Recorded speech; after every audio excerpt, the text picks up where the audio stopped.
आदरणीय मतदाताहरू, अझ खास गरी पहिलोपल्ट भोट दिन लाग्नुभएका जेनजी साथीहरू, निर्वाचनको मौन अवधि सुरु हुन लाग्दैछ। यो मौन अवधिमा निर्वाचन सम्बन्धी कुनै पनि प्रचार प्रसार वा छलफल गर्न पाइँदैन। त्यसैले यो भिडियो सन्देश मार्फत यो मौन अवधि अगाडि नै छोटो समयको लागि एउटा महत्त्वपूर्ण कुरा राख्दैछु। एकैछिन अडिएर सुन्नुहोला। आजभन्दा ठिक 6 महिना अगाडि जसरी जेनजी आन्दोलनको रूपमा देशमा एउटा अकल्पनीय घटना घट्यो, त्यसैको परिणामस्वरूप फागुन 21मा एउटा असामान्य परिस्थितिको बीच तपाईहरूले मतदान गर्दै हुनुहुन्छ। यो आन्दोलनको माग स्पष्ट थियो: सुशासनको स्थापना र भ्रष्टाचार नियन्त्रण। देशमा हुन त साना ठुला गरेर हजारौं समस्या थिए। शिक्षा, स्वास्थ्य, रोजगारी, पूर्वाधार आदि कयौं क्षेत्रमा हामी पछाडि नै थियौं। तर यी दुई मुद्दा नै आन्दोलनको म्यान्डेट या भनौं यसपालिको निर्वाचनले खोजेको निकास भनेर किन चर्को आवाज उठ्दैछ? कसरी आजसम्मको राजनीतिक नेतृत्वले राज्यको हरेक निकायभित्र भागभण्डा र दलीयकरण गरेर सुशासनको मजाक उडाएका थिए? कसरी यी दुई मुद्दा नै देशका अन्य सम्पूर्ण समस्याको जरा हो र यसपालिको निर्वाचनमा हामीले यही मुद्दा उठाउन सक्ने जिम्मेवार सांसदहरूलाई कसरी छान्न सक्छौं? Let's find out. 2076 साल माघ 20 गते गृह मन्त्रालयका सचिव प्रेम कुमार राईले तत्कालीन गृहमन्त्री रामबहादुर थापा बादल र प्रधानमन्त्री केपी शर्मा ओली समक्ष राजीनामा दिन्छन्। प्रेम राई प्रधानमन्त्री ओलीका एक विश्वास पात्र भनेर चिनिन्थे, जसले विगत 2 वर्षदेखि ओलीलाई प्रशासनिक र कार्यकारी सल्लाह दिँदै आएका थिए। साधारण भाषामा भन्ने हो भने उनी एमाले निकट र अझ ओली निकट थिए भनेर विभिन्न सञ्चार माध्यमहरूले प्रष्ट बनेको छ। तर ओली निकट तिनै प्रेम कुमार राई गृह सचिवबाट राजीनामा दिएको केही समयपछि अख्तियार दुरुपयोग अनुसन्धान आयोगको प्रमुख हुन्छन्। अख्तियार अर्थात् देशमा भ्रष्टाचारका मुद्दाहरू छानबिन गर्ने र सुशासनको ग्यारेन्टी दिने आयोग। यस्तो जिम्मेवार निकायको प्रमुखलाई अपोइन्ट गर्दा कसरी यति सजिलै आफ्नो मान्छेलाई भर्ती गर्न सकिन्छ भन्ने कुरा बुझ्नलाई अरू केही हेर्नु पर्दैन। संविधानको धारा 238 हेरे पुग्छ, जसमा क्लियरली लेखेको छ अख्तियारको प्रमुखलाई नियुक्ति दिनको लागि एउटा संवैधानिक परिषद हुन्छ, जसमा प्रधानमन्त्री, प्रधान न्यायाधीश, विपक्षी दलका नेता, राष्ट्रिय सभा र प्रतिनिधि सभाका सभामुख र उपसभामुख हुन्छन्। उनीहरूले मिलेर सिफारिस गरेको नाम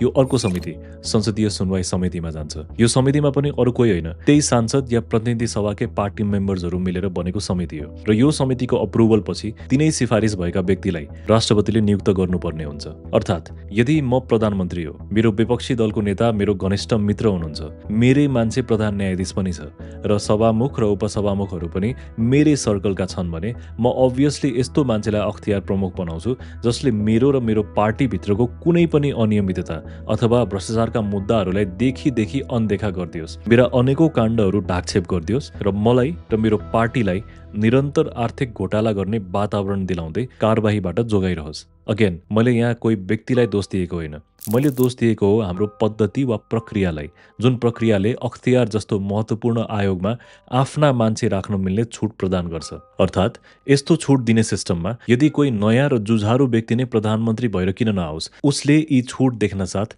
सिस्टमले स्वतः उसलाई करप्ट बन्ने आधार दिन्छ। यसले गर्दा के भइरहेको छ? गिरिबन्धु, व्हाइट बडी, ललिता निवास, पतञ्जलि, पोखरा विमानस्थल, ओम्नी आदि तमाम ठूला भ्रष्टाचारका मुद्दाहरूमा कहिले पनि प्रक्रियागत छानबिन हुँदैन या हुन पाउँदैन। अब यो समस्या अख्तियारमा मात्र छ भन्नु होला, तर हामीले अघिल्लो पालि यो भिडियोमा डिस्कस गरेकै थियौं।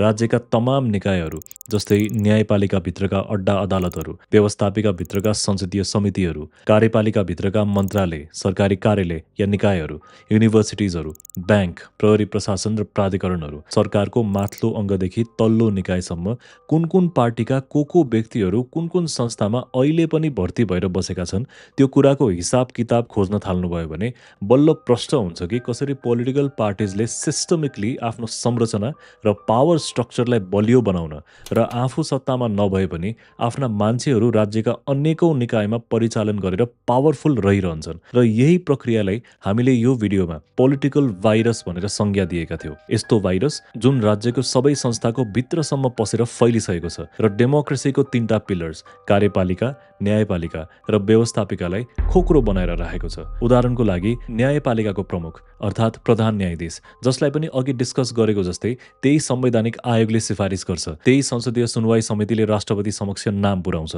र त्यही राष्ट्रपतिले नियुक्ति दिन्छन्। यो प्रक्रियाले कसरी फ्री र फेयर व्यक्ति त्यो पोजिसनमा पुग्न सक्ला? इनफ्याक्ट यति छुट पाएपछि जुनसुकै पोलिटिकल पार्टीले आफ्नो लागि उचित मान्छेलाई नै नियुक्ति दिने हर सम्भव कोसिस गर्छ नै, न कि त्यो व्यक्तिलाई छान्छ जो साँच्चै अनबायस्ड र डिजर्भिङ होस्। डोन्ट गेट मी रङ, प्रधान न्यायाधीश जस्तो पद पाउनको लागि व्यक्तिगत रूपमा त्यो क्यान्डिडेट टेक्निकली योग्य हुनै पर्छ। तर कुरा यहाँ योग्यता सँगसँगै फेभरिजमको पनि हुँदैछ। नत्र यो आर्टिकल आफै पढ्नुहोस् जसले यो क्लेम गर्छ कि अहिलेका प्रधान न्यायाधीश पनि एउटा ठूलो दलसँग लामो समयदेखि नजिक हुनुहुन्छ। अब यस्तो अवस्थामा न्यायपालिकाले त्यही पार्टीलाई फेभर नगर्ला भन्ने आधार के छ? कुनै अर्को पार्टी वा व्यक्तिमाथि अनफेयर नहोला भन्ने आधार के छ? निष्पक्ष न्याय दिन सक्ला भन्ने आधार के छ? यी त भए माथिल्लो तहको संवैधानिक आयोगहरू। तर मैले अघि भने जस्तै ग्राउन्ड लेभलमा पनि यही प्रवृत्तिले गर्दा हाम्रा सरकारी कार्यालयदेखि युनिभर्सिटिजहरू, प्रहरी प्रशासनदेखि प्राधिकरणहरू, त्यहाँभित्रका राजनीतिक ट्रेड युनियनहरू, विद्यार्थी सङ्गठनको नाममा राजनीति गर्नेहरू, पोलिटिकल फेभरिजम जताततै छ।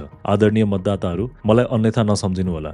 मैले यो भिडियोमा नयाँ भर्सेस पुरानोको खेल खेलेको होइन। कांग्रेस एमाले जति सबै खराब र नयाँ आएका रासोपा सरहका पार्टी सबै राम्रो भनेको पनि होइन। मैले त यस्तो पद्धति वा व्यवस्थाको कुरा गर्दैछु जुन व्यवस्थाले नयाँ पुरानो सबैलाई ढिलो चाँडो करप्ट बनाउँछ नै। त्यसैले यो प्रतिनिधि सभा चुनावमा हामीमाथि एउटा ठूलो जिम्मेवारी आएको छ। यो सिस्टमिक समस्यालाई एड्रेस गर्न सक्ने व्यक्तिहरू को हुन सक्लान्? यसलाई सल्भ गर्न सक्ने पार्टी कुन हुन सक्लान्? यस्ता व्यक्ति र यस्ता पार्टीहरूले छानेर यसपालिको संसदमा पुर्याउने अहिले तपाईँ हाम्रो प्रमुख जिम्मेवारी हो। प्रश्न आफैलाई गर्नुहोस्, पुराना भनेका पार्टीहरूले यो समस्यालाई कतिको बुझेका छन् या बुझी कतिको बुझ पचाइरहेको छन्? कुन पार्टीले आफू पावरमा रहिरहन राज्यका निकायलाई आफ्ना कार्यकर्ताको भर्ती केन्द्र बनाएर चरम दोहन गरिरहेका छन् र कुन पार्टीले त्यस्तो व्यवस्थालाई चिर्ने संकल्प लिएका छन्? म तपाईहरूलाई यो प्रश्नको उत्तर आफै खोज्न छोडिदिन्छु। त्यस्तै पुरानो पार्टी मध्ये कुन पार्टीले आफूलाई सच्चिएर आएको हो भनेका छन्? म मेरो पार्टी नेपाली कांग्रेसको सदस्यको रूपमा मैले यसबाट सिकेर के गर्ने हो भने म नेपाली कांग्रेस पार्टीलाई बदल्ने हो, जरैबाट बदल्ने हो। र त्यो भन्दै गर्दा के उनीहरूको भित्री संरचनाले उनीहरूलाई साँच्चै सच्चिन देला? उनीहरूले अगाडिदेखि बनाएको भर्ती केन्द्रको सिन्डिकेट उनीहरूको पार्टी पंक्तिले आफै हटाउन देला? त्यो बारे पनि विचार गर्नुहोस्। पोलिटिकल सिन्डिकेट छ क्या मेन स्ट्रिम पार्टीहरू जति सुध्रिन्छु भने पनि सुध्रिन पोसिबल छैन।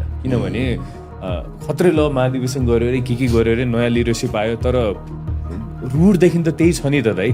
उनीहरूको भातृ सङ्गठनहरूले बिगारेछ दाइ। म त एजुकेसनमा काम गरेँ दाइले भन्नुभयो भने दाइ। म 5 वर्षमा देश काया पलट हुन्छ भन्दिनँ, रातारात लाखौँले रोजगारी पाउनेछन् भन्दिनँ, शिक्षा स्वास्थ्य कृषिमा हामी अब्बल हुनेछौँ भन्दिनँ, ऊर्जा पर्यटन र सामाजिक सुरक्षामा फड्को मार्छौँ भन्दिनँ। तर ती सब समस्या रहँदा रहँदै समृद्धिको पहिलो सुरुवात कहीँ न कहीँबाट गर्ने हो भने सुशासनको लागि आवश्यक नीति परिमार्जन गर्नु नै जेनजी जनआन्दोलन र अहिलेको इलेक्सनको म्यान्डेट हो। त्यसैले सकिन्छ भने दलीयकरणको सिन्डिकेट तोड्न सक्ने व्यक्ति र पार्टीलाई यसपालि बहुमत दिनुहोस्। 5 वर्षको स्थायी सरकार बनाउने आधार मिलाइदिनुहोस्। यदि उनीहरू सफल भयो भने देशले जित्नेछ। यदि उनीहरू विफल भयो भने लोकतन्त्रमा अन्य पार्टीहरू साँच्चै सचिएर आउलान्, समयसँगै साँच्चै बदलिएर आउलान् र उनीहरूले अर्को पालि मौका पनि पाउलान्। आदरणीय मतदाताहरू, देशमा अर्को भदौ 24 आउन नदिन, हाम्रा भाइ बहिनीहरूको रगत फेरि बग्न नदिन र देशलाई सुशासनको बाटोमा डोर्याउन फागुन 21 मा तपाईहरूको एक भोट महत्त्वपूर्ण हुनेछ।